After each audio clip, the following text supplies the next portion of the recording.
Copy தான் 369 copy என்ன கேட்டீங்கன்னா அடுத்த ஒரு மொழி விஷயத்தை அப்படியே காப்பி நாம சொல்லுவோம். அதனால காப்பி ரேப் வச்சிருக்கோம். 369 அது ஒரு டெஸ்லா நம்பர். டெஸ்லாங்கிறவர் வரலாற்றிலிருந்தே மறைக்கப்பட்ட ஒரு மிகப்பெரிய விஞ்ஞானி. அவர் மட்டும் இருந்தா எனக்கு ஒரு ஒயர் மூலியமா கரண்ட் வாங்கிட்டு இருக்க நாம ஒயர்லெஸ் மூலியமாவே வாங்கிடலாம். ஒயர்லெஸ் மூலியமா எப்படின்னா ஒரு ரேடியோ டியூன் பண்ணி ஜஸ்ட் நம்ம பாட்டு கேட்கணும்ல அந்த மாதிரியே கரண்ட் நம்ம வீட்டுக்கு நம்ம வாங்கிக்கலாம். அதை பத்தின கூடுதல் தகவல்கள் நம்ம அடுத்த வீடியோல பார்ப்போம். இப்போ நம்ம தமிழகத்திலேயே சிறந்த ஒரு மிகப்பெரிய அரசியல் பிரமுகரான பன் ராமகிருஷ்ணனை பத்தி நம்ம இப்ப இன்டர்வியூல பார்க்க போறோம். எல்லாரும் வாங்க.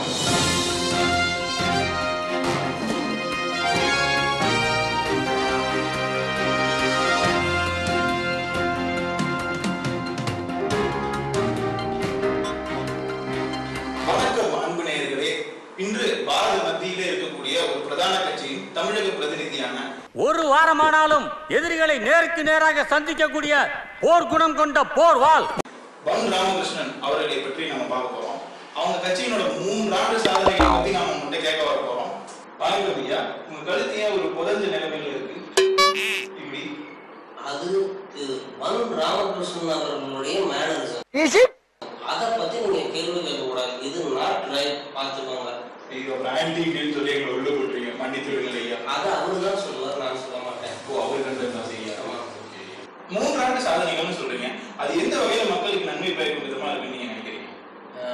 பொதுவா நாங்க வரும்போது பாத்தீங்கன்னா மக்களுக்கு நன்மை பயக்கும் திட்டங்கள்னு சொல்லிதான் வந்தோம். ஆனா அது எந்த மக்களுக்குன்னு நீங்களும் கேட்கல, நானும் சொல்லல. ஆனா அது கண்டிப்பா தமிழக மக்களுக்கானது கிடையாது. எங்கள் பூக்கட்சி எப்பவுமே தமிழகத்துக்கு நல்லது செய்யவே செய்யாது. ஆனால் நாங்கள் கால் ஊழுவோம் மட்டும் பேசுவோம். எங்களை பார்த்து பேசுங்க. உன்னை பார்த்து பேச முடியாது, மக்களுக்கு பார்த்து பேசுவேன். மக்கள் தான் எனக்கு ஓட்டு போட்டாங்க, அதுவும் ஒரே ஒரு தொகுதியில. சாதனைன்னு கேட்டீங்கல்ல, சாதனைன்னு சொல்லி பாத்தீங்கன்னா தமிழ்நாட்டை எப்பவுமே அமைதியாவே இருக்க விட மாட்டோம். அதுல என்ன ஒரு முக்கியமான விஷயம் பாத்தீங்கன்னா, இது வரைக்கும் எத்தனையோ போராட்டங்கள் பார்த்திருப்பீங்க. ஆனா குறுகிய காலத்தில் இவ்வளவு நீண்ட நெடிய போராட்டங்களை நீங்கள் எங்கேயும் பார்த்துக்க முடியாது. அதுவே நாங்கள் திட்டமிட்டு செய்த ஒரு மிகப்பெரிய சாதனை தான். புரியுதுங்களா? அதுல முதல் விஷயம் எடுத்துக்கிட்டீங்கன்னா விவசாய போராட்டம். இதுவரைக்கும் எந்த ஒரு விவசாயியாவது டெல்லி வரைக்கும் சென்று இவ்வளவு நாள் போராடி இருக்கிறார்களா? போராடி இருக்கிறார்களா? இருக்க மாட்டாங்க. இது எல்லாம் திட்டமிட்டு நாங்கள் வேறு விஷயத்திற்கு திசை திருப்பதற்காக திட்டமிட்டே செய்யப்பட்ட ஒரு விஷயங்கள். அது உங்களுக்கு புரியாது, ஏன்னா இது ராஜதந்திர அரசியல். ஐயா, காவேரி மேலாண்மை வாரியம் அமைக்கிறத பத்தி உங்க கட்சி வாக்குறுதி கொடுத்திருந்தது. அதை பத்தி நம்ம கருத்து அது ஏற்கனவே அங்கே நாங்கள் ஆட்சி கட்டில் அமர்ந்து விட்டோம். அங்கே முன்னாள் முதல்வர் சத்தியம் பண்ணி ஆட்சியை கழிச்சு விட்டார். ஆனா திரும்ப எங்களுக்கு அங்க வாய்ப்பு இருக்கிறது ஆட்சி கட்டில் அமர்வதற்கு. ஆனா நீங்க என்ன பண்ணீங்க? வெறும் ஐயா ஒரே ஒரு இடம் தான் எங்களுக்கு கொடுத்தீங்க. அதை வச்சு ஒண்ணும் பண்ண முடியாது, ஒண்ணுமே பண்ண முடியாது. உங்களை திரும்பவும் தமிழக ஆட்சி கட்டில உட்கார வச்சா முதல்ல நீங்க எங்களை உட்கார வைங்க. நாங்க முதல்ல தமிழகத்தில் கால் ஊடுறோம். ஐயா மாநிலேஷன், அப்புறம் அதை பற்றி யோசிப்போம். உங்களுடைய சாதனைகளை கொஞ்சம் பட்டியல் ஐயா. அது என்னன்னு சொல்லி பாத்தீங்கன்னா, தமிழகத்தின் மீது உலக பார்வை ஒரு 7 நாட்கள் உங்கள் மீது பட வைத்திருக்கிறோம். எப்படின்னு கேட்கிறீங்களா?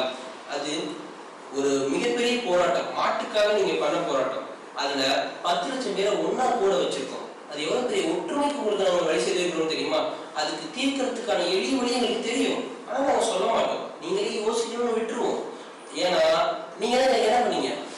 இது அது இல்ல,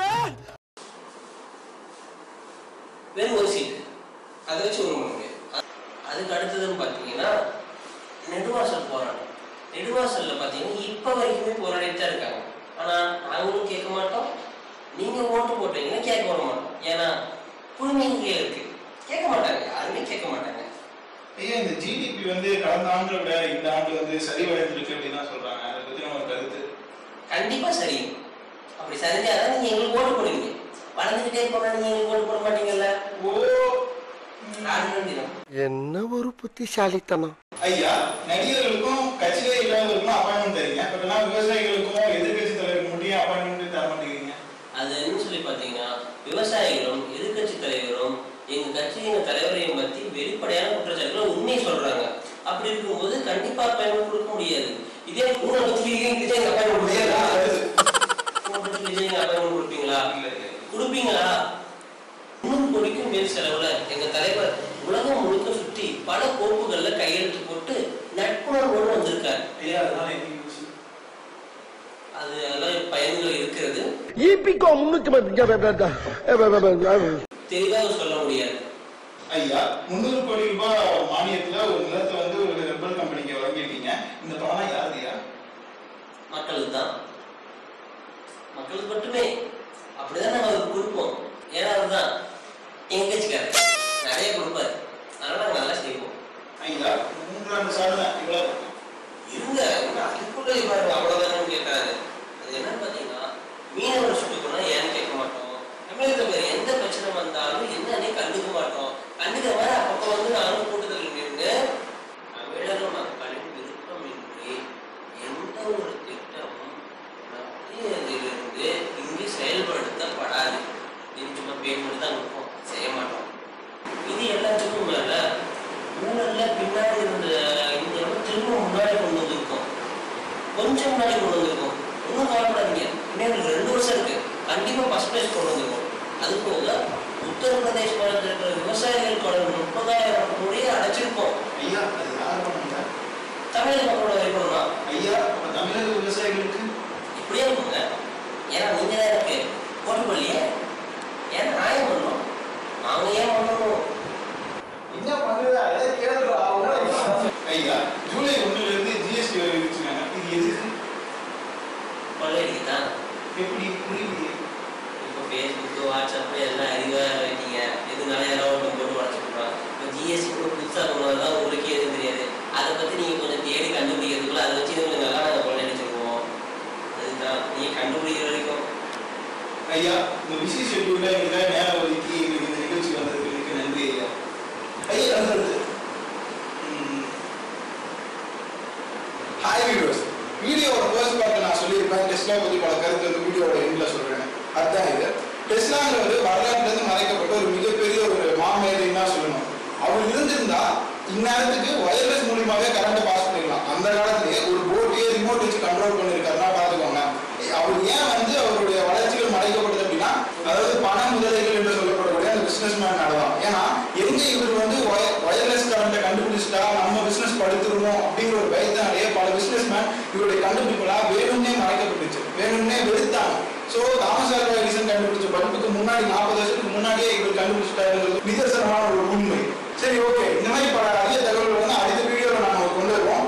அதுக்கு முன்னாடி எங்களோட யூடியூப் சேனலை நீங்கள் சப்ஸ்கிரைப் பண்ணணும், லைக் பண்ணணும், முக்கியமாக அடுத்தவங்களுக்கு ஷேர் பண்ணணும். தேங்க்யூ. மிஸ் பண்ணிடாதீங்க, அப்புறம் வருத்தப்படுவீங்க. சப்ஸ்கிரைப் போட்டாலும் அழுத்துங்க.